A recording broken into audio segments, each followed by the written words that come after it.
you have any medical care after leaving the hospital? No. I just went back to a squat I'd found. Lay under some blankets. It was about a month after that. It was the hunger more than anything. And I'd heard that he'd been moved to a new patch. So I just went back to working. It was all I knew how to do. No more questions. Mr. Hutchins is acting on behalf of the defendant, and he will now ask you some questions. Miss Dingle, you say you worked on the streets. Can you describe the lifestyle? I had sex with men for money. How many men do you think? I don't know. How many times did Mr. Bales arrest you for soliciting? I can't remember exactly. Was it more than 5, 10? More than 10? So, it must have been a relief when Mr. Bales offered you a flat as a safe refuge. Yes, at first. Did you go there of your own accord? Yes. Did Mr. Bales give you a key? Yes, for a few weeks. You said that Mr. Bales assaulted you on your first night there. Yes. So, you were being sexually assaulted. You had your own key and you chose not to leave. Yeah, because I had nowhere else to go. And I didn't want to admit that I was being used. So would you say you were in a relationship back then? Yes, at the start. I didn't know it was grooming. But Mr. Bales helped you to stop soliciting.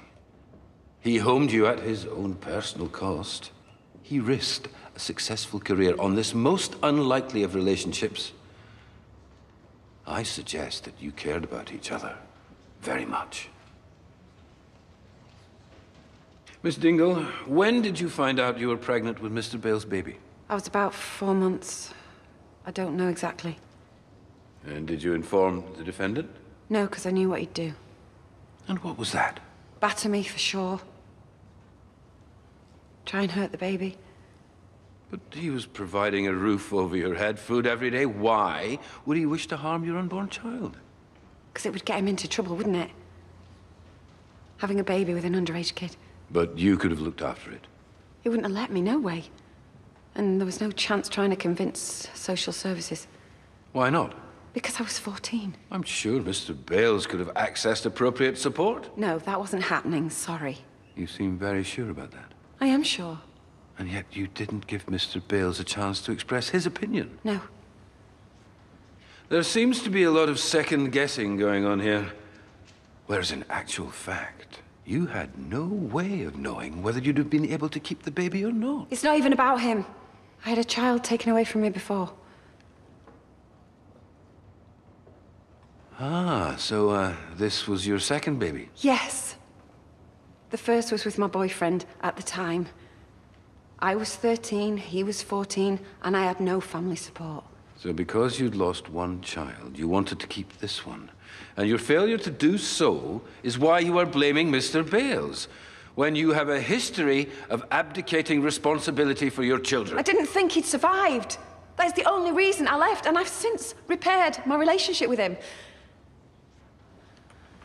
Oh, don't worry, he's not here. You've fixed that with your special connections, haven't you?